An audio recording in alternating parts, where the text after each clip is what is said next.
Okay. Alrighty. Yes, indeedy. Once again, it's time, ladies and gentlemen, for another edition of the Grando Show.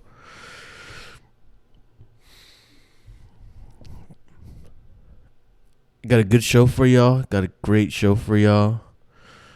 I'm gonna try not to get emotional on this one because emotions are high. My emotions are very high right now, and I'm trying not to get emotional. So we're gonna keep chugging. We're gonna keep on chugging. No looking back. Just like every episode, I want to start off by saying I hope everybody's well. Hope everybody's safe. I hope you're trying to find your way right now into a routine, something you can count on, and try and look ahead a little bit, you know?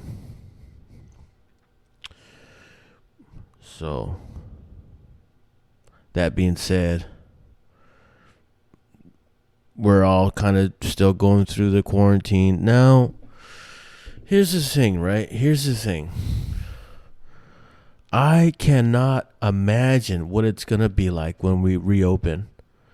Like, here's, this is the thing, right? Obviously, we're in quarantine still, so nothing's open. We don't have indoor seating. Everything closes by 9, except like McDonald's and stuff like that. So it's going to be really weird when we open up. I'm just like, it's just odd to me. Like, I can't right now. We're a year pretty much into this pandemic, and I can't imagine what it's going to be like. I just like, and then I think about like Texas and like Florida, who they never really shut down, right? And I can't imagine going to a bar right now, what it'll feel like, and just sitting down and, past 12, and maybe playing a game of pool or something like that, or, not being able to go outside without a mask, just giving hugs to your friends and it not being so awkward. And, just things like that. I can't imagine, going back there. But we're on our way. If not, I'm just hearing reports of gyms reopening, not in Oregon, but Washington, and I think Washington is already doing indoor dining. I know that the ban in LA County was lifted, so they're doing outdoor seating now.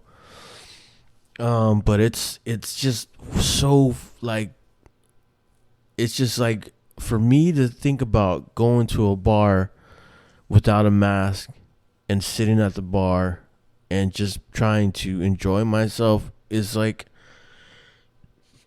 it seems like it's like a miracle has happened, But it's just, it'll probably be awkward the first few times, but I mean, it's just, I cannot sit here and tell you that I, that that I don't miss it. You know what I'm saying? Like, I miss the shit out of it. I really miss having some kind of other life, or some kind of social life. You know what I'm saying? And it's just like I said right now, but it's not easy for anybody, and I just hope that people keep that in mind, that it's still not easy for people, and we need to still try to do what's right for you, but not only you, your loved ones. You know what I'm saying? All right, so I got kind of a big show for you guys today. I'm gonna hit you with two top five lists. All right, we're gonna go. So here's my first top five list. Now,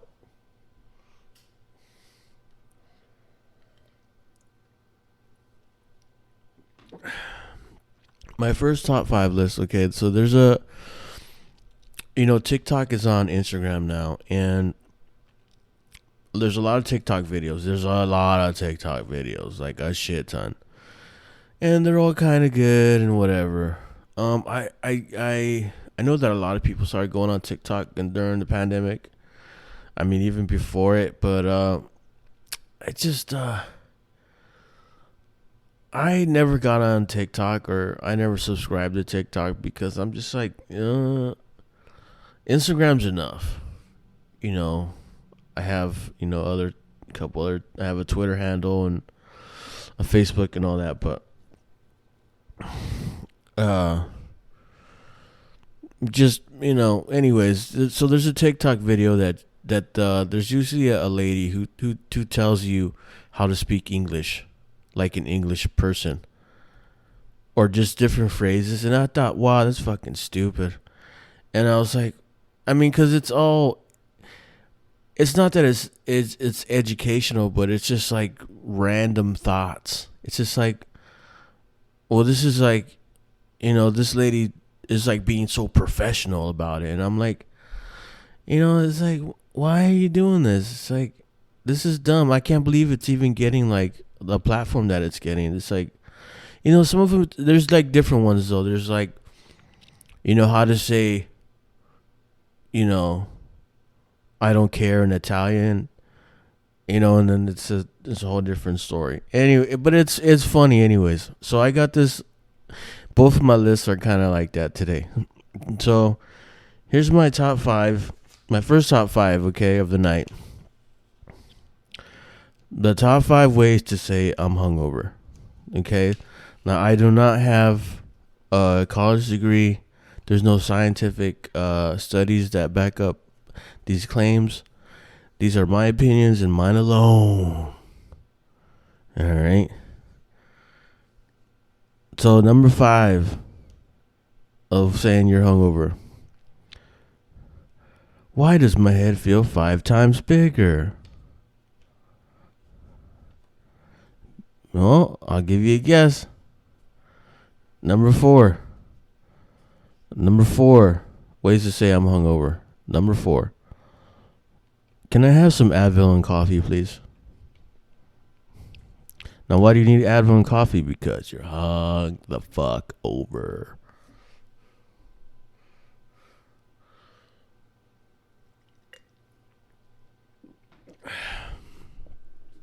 Number 3 of ways to say that you're hungover. My mouth tastes like a leprechaun took a shit in it. My mouth tastes like a leprechaun took a shit in my mouth. And I have woken up from during a night out, and I've had some amazing flavors in my mouth the next day. And it's hard to explain. All I can tell you is that it's like if a leprechaun were to take a shit, that's what it tastes like. So you're eating leprechaun shit. That's what. Anyways, that's my number 3. Number 2. Now this is my number 2. Obviously, it's my list. It's I need some menudo stat. Menudo is the Mexican cure for hangovers. And besides, I know there's a lot of cultures that do a lot of different things, but menudo is the best one. It is it's a soup. Menudo is a soup, or more like it's a soup, right? But it's more like it's there's a word for it in Spanish that's it's not it's like a hearty like a hearty soup. You know, it's made with a cow intestine, uh, which is soufrite, I think, in Italian. Uh, but it's in a like a chili broth, and you have to cook it twice. That's the secret to menudo. You cook it twice because you boil it and then you spill it and you dump the water, you strain it, and then you cook it in the real broth. Okay. So I'll give that one for free to y'all. And then my number one ways to say I'm hungover. My number one is leave me the fuck alone. Right. Sometimes you don't even need to say it. Sometimes you just give a look. What does that mean? What is that? When I do this? What does that mean? It means leave me the fuck alone, motherfuckers. I don't want to hear shit. Shut the fuck up. And leave me the fuck.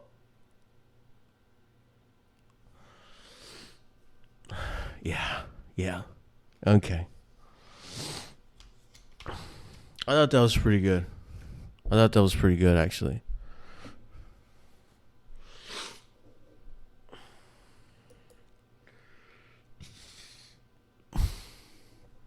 Because we all go through it. Sometimes.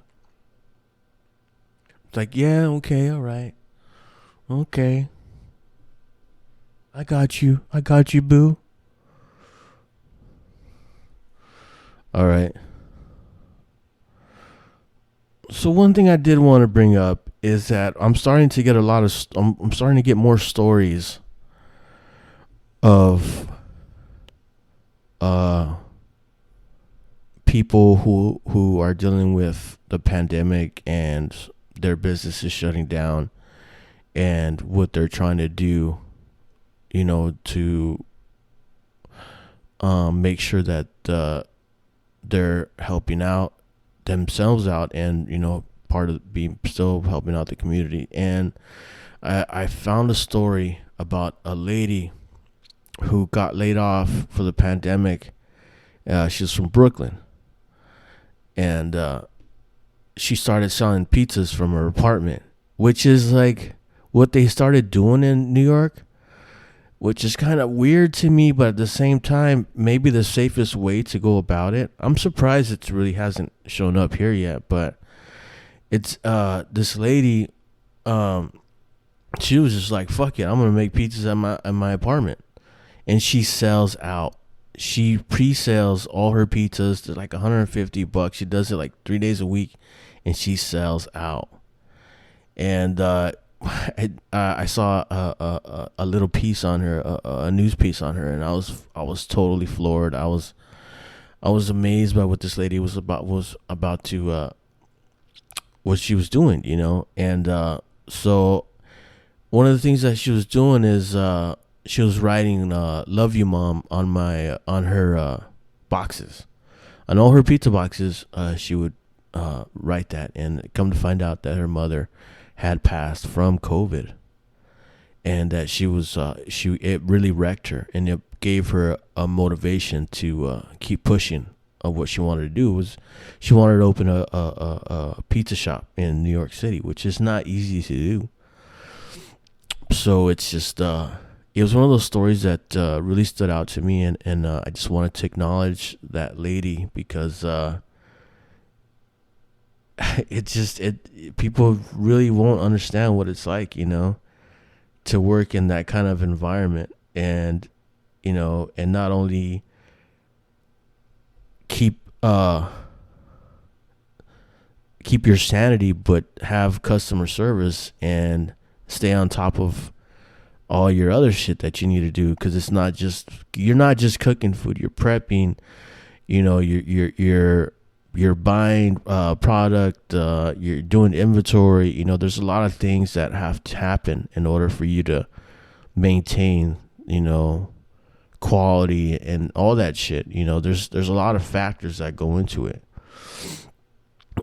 So I was amazed and floored at the same time because like I said, the stories are starting to come out now of people who have lost people to COVID and how it affected them and what they're doing to try and move forward. And there's another lady who I saw, and she's also from New York City, and she's Colombian, and she does authentic Colombian dishes, which they seemed off the hook when I was looking at that news piece. And she was doing the same thing. She started slanging food out of her apartment. Not even her apartment, a window. Her front window was her, where she handed off the food. She didn't even open her door, and it's an open space, and it was really cool. And the thing, what she used to do before the pandemic was she would go to Colombia, every 4 or 5 months to see family, and she would cook with the ladies down there where she was from. I think she was from Barranquilla, Colombia. And the lady who was teaching her died of COVID. And I was just like, fuck. And she's telling the story and I'm like, fuck, dude. I was like, that's fucked up, because like it's a story that it's not gonna make mainstream media. You know what I'm saying? It's not gonna unless you look for the story, you're not gonna hear about it. And it's just something that I came across, and I was like, fuck, dude, this is incredible, And just like what she started doing and the food that she started putting out was just incredible. And it's just it's definitely one of those stories that just, it's a feel good story, but at the same time it's bittersweet. It's really bittersweet because of the circumstances that we're all dealing with right now. And those are just two stories that I found. I did mention the gentleman here in Portland who was 32 years old, who died of COVID, who was a small business owner. He was a pina colada king, and he sold Mexican food. Mexican immigrant. He came to Oregon looking for a better life and to support his family or whatever, and he died of COVID. And I did hear one more story about a 31-year-old from Los Angeles who pretty much was the same kind of deal, and it's just amazing, because they're just so young, and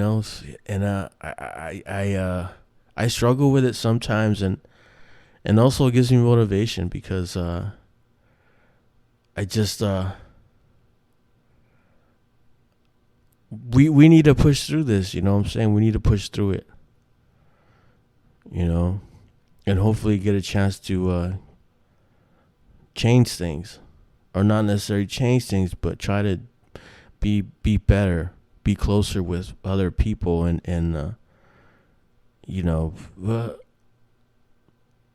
keep an open mind, and don't try to put people in certain categories. You know what I'm saying?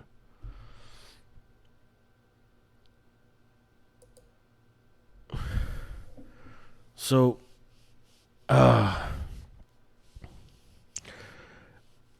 I said, I can't imagine what it's like, what it's gonna feel like to go to a bar, give hugs, smoke a joint with your friends and pass it, give high fives, it's hard for me right now, to wrap my head around it because we've just been away from it for so long. And there's a lot of stories that got put on pause. You know what I'm saying? A lot of stories you don't hear about. And, you know, I'm definitely in that category because, you know, what happened when the pandemic hit, you know, I had some goals that I wanted to achieve and just like a lot of people and it just seems like they're farther away from me now than they ever were. And before the pandemic was happening, you know, it was within reach. But I mean, that's just my story, you know. There was a lot of stories, you know, that I would have liked to seen where they went or just kept seeing them. In other words, I just, you know, I miss some of the faces, some of the regulars that I used to have at my place, you know. I miss that, you know.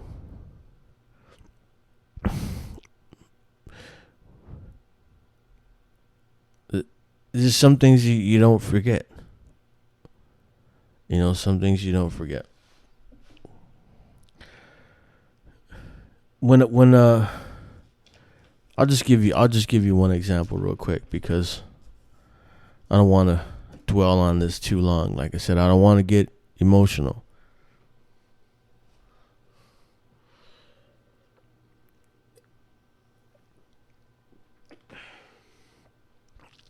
But at my place, I'm here I'm here representing Old Town Portland. So Old Town is in kind of it's an entertainment district where the clubs are. There's Chinese Gardens. There was it's definitely, I mean, it towards the waterfront, but it's definitely it's a very old part of the city, very old. All the buildings are very old, like 1800s old. Okay, and so I mean, I've been working for this company for 4 years now, and at the restaurant I was at in Old Town, we started selling. We would sell pizza by the slice. We'd sell slices at 9 o'clock, and we'd have they're $2 slices, and we can't beat that. Come on, they're $2 slices, cheese and pepperoni, one of the two, and we sold them every night after 9 to close. And Fridays and Saturdays we'd stay open till 12, right? Because I mean we're more of a we're more restaurant, you know what I'm saying? We're not like a full on bar, you know. We did banquets and all that. So like I said, every night at 9 o'clock we would start selling slices. By 9 o'clock, a lot of the families had left or whatever, so we would start to get a lot of regulars in, and just to get slices, you know what I'm saying? Because they're $2 slices, I mean, you can't beat it, you know? So, about 4 months before the pandemic, I'll say 5, it was October when I started bartending at my restaurant, okay? And so I started recognizing faces, you know. So on Friday nights, I'd be behind the bar, and right around 10 or 11, there'd be a group of drivers who they were delivery drivers, and they worked for they would do the app thing. They would work for Grubhub and Postmates, and they would do it like all day. There was a couple cats. There was like 3 of them, and they were all from Africa. You could tell, you know. I wasn't sure what part, but you just knew that they were from Africa. I think you know, so they would come in and they would get slices every Friday around 10:30, and they would sit at my bar and we bullshit. They tell me about their day or whatever, and there'd be another group of people who would come in and they would always come in before they went out. And then there's a drag show. There's a place that puts on a drag queen show right around the block from my place. So right around like 11, the drag queens would start coming in, and they would all come in and they would all get slices. And one of them would come in at least 3 times a week to get a slice of cheese and a Sprite. And they would always sit at my bar, and then they would tell me if they were tipping or not, and they were pretty quiet though, but everybody would talk at the bar, which was something that I miss, It's definitely unique, especially where I was working. So, but I haven't seen any of the regulars, in forever. I do know that there's a couple people that started going to our other location, because we closed that location down. The Old Town location was closed down, but I started working in Vanport, and it's the same owner. So I do recognize people, because I would have regulars too. I would be bartending Tuesdays and Wednesdays, and there would be I would get regulars there, and they would always come when I was behind the bar, and they'd sit at the same spot and order the same thing, and I just I do miss it. I do miss it.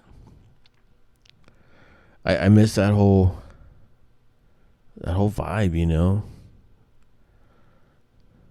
It's not one thing in particular. It's just because we get a lot of everybody at that bar, which didn't make sense to me sometimes. But the train station's by there, the bus station's near there too. So we would get all sorts of people from different places. You name it. People coming from Seattle, fucking Florida. It's just amazing. Montana was the one that got me the most, because I've never met more people from Montana working there. And then I started learning about Butte, Montana, which is basically like a little Portland. So it's it's pretty cool, what you pick up. The South Carolina, which has they're starting to do a lot of craft beers there. Texas, of course, there's a lot of people from Texas. They're not doing the craft beer thing, right? Because we're a brewery, and the craft beer lovers would come to us for sure. And it's amazing when I hear people. There was a guy from Australia who had a hop shirt, and he come just to. He was in Oregon to taste the beer, pretty much. And so it's just every different kind of people from everywhere.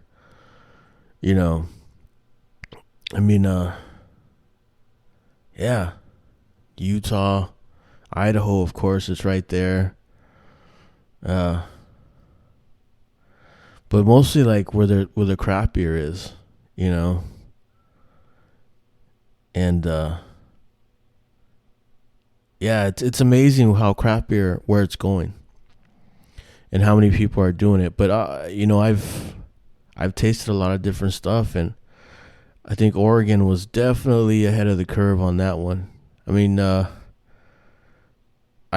know people now that do beer shows, craft beer shows, and I know it's not that I know for a fact, but it's just if you've never tasted any Oregon beer, then you're missing out. I mean, it's so unique and it's so tasty.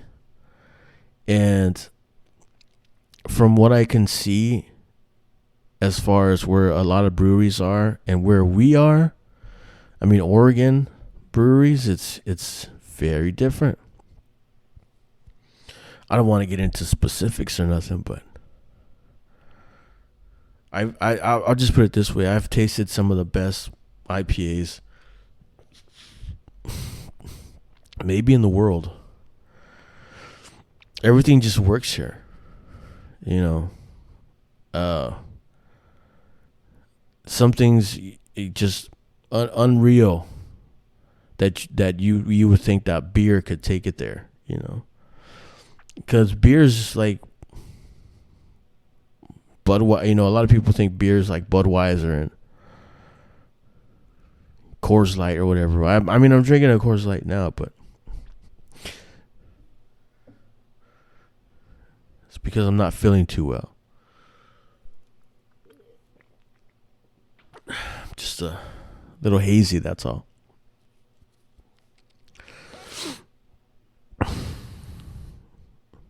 Right. Another cure for the hangover is have a beer. Micheladas are the best.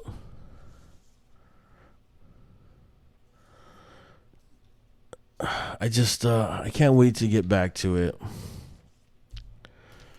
I think a lot of people have thought about or have not just thought about, but have already went in a different direction than the one that they were on before the pandemic. I think one thing that the pandemic did for me was it made me think about like what I wanted to do if I didn't do what I was doing now, you know? And I mean, I've always been, you know, a hustler. I've always hustled, you know what I'm saying? I'll figure something out. But I think it's just but that's what makes the pandemic so crazy, because I've never been told not to go to work. Like, I remember telling my manager when we got shut down, you know, like way back, like, you know, I remember telling him, I was like, man, I you know, I've been through a lot of shit, but I've never been told not to go to work when I'm able to, like, physically, you know, and so that was definitely a first for me. And so it's definitely weird, you know. It's definitely weird. It's gonna be weird to go inside of a restaurant and feel safe and just feel good about it, you know, and not wear a mask and all that jazz. You know, I just I don't want to forget that feeling, you know, because it's I feel like that's where we're going. That's where I'm going. Anyways, I'm like forgetting shit. I'm forgetting what it's like to be social with people and, you know, be happy.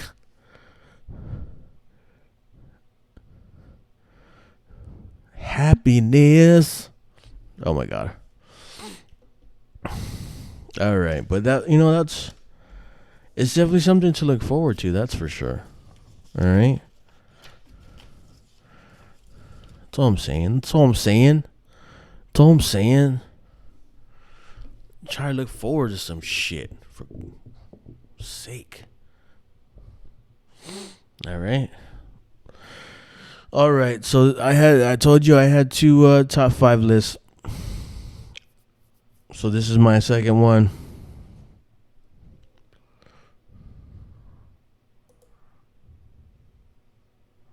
Wow, this is gonna be a quick show today. Okay. All right. So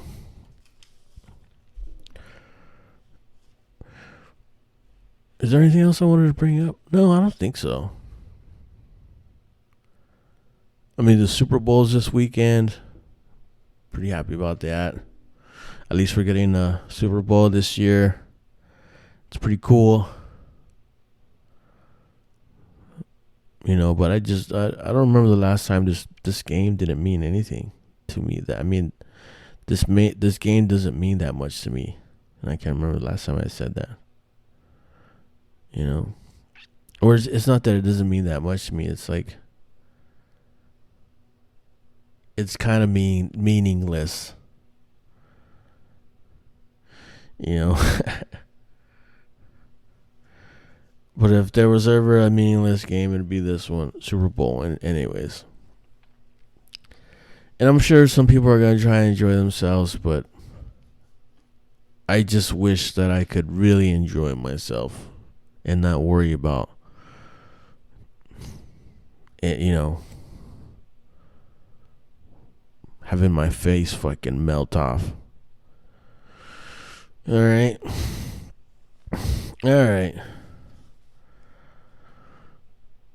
So here's my top five. My second top five. Now, this is I don't have a doctorate. There's no scientific meaning behind this list.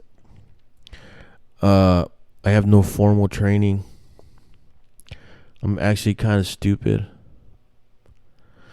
But this list is my list and it's my opinion. Okay? So this is my top 5 ways of saying it's cold or I'm cold.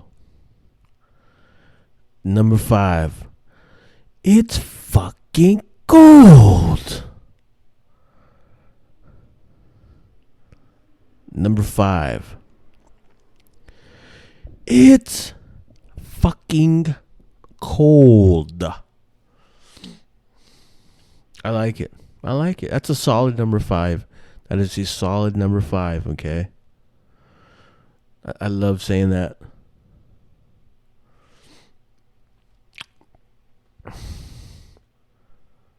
Number 4, I'm freezing my balls off.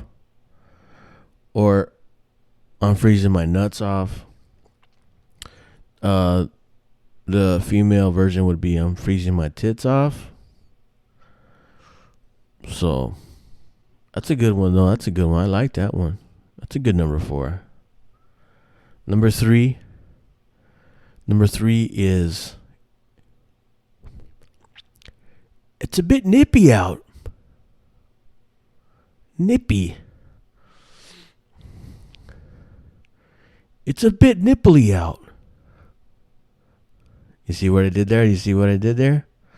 I like nippy because it's a stupid sounding word. Like, I don't know I don't know how that got invented or whatever. But it's like every time I hear somebody say that it's a nippy out, I say nipple. Just because. There's no rhyme or reason, but nipple. Is it nipply out? Right, which is like my nipples could cut glass right now. Which is another way. That didn't make the top 5, but that's a good one. My nipples could cut glass.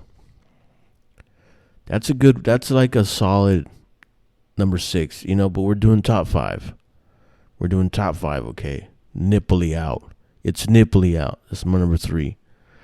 Number 2, I love this one. Physically and emotionally. It's chilly out. I'll do it. I'll do it better.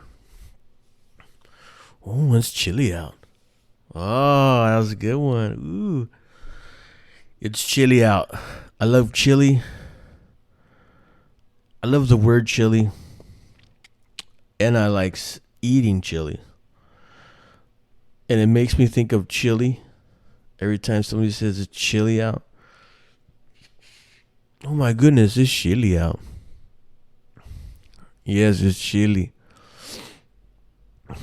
And then every time somebody says that, then I say, chili dog. Because it's a chili dog. Chili dog. I like it. And my number one. This is for my East Coasters. That East Coast slang. My number one. It's brick outside, son. It's brick. I remember when I first heard that, I was like, what? And then the people, it's definitely East Coast slang. You know what I'm saying? That's how they use it. You want to say it's cold outside in New York? Shit, it's brick out this motherfucker, son. And I thought that was hilarious. I love that. I love saying, because it doesn't work anywhere else. You can't even say that anywhere else. Like I said that over here one day when it was cold out, and motherfucker looked at me like I was a motherfucker from the Mars or something. But yeah, I love it. I love that. So that's the show. I gave you 2 lists. I gave you some stuff and some things. But I'm gonna go ahead and get it going here. I got some things in the works. Hopefully, I'll have some special guests. Be doing maybe some different shows with different people. So I just have to.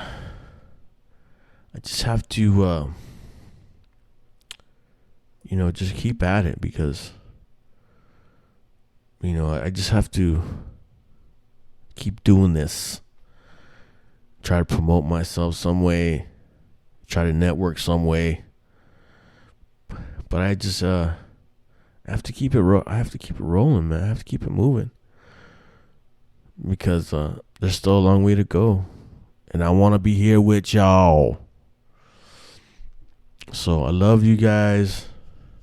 You guys be well. Congratulate yourselves on making it to another edition of the Grando Show. Man, we'll see ya. Peace. One love, one love, one love.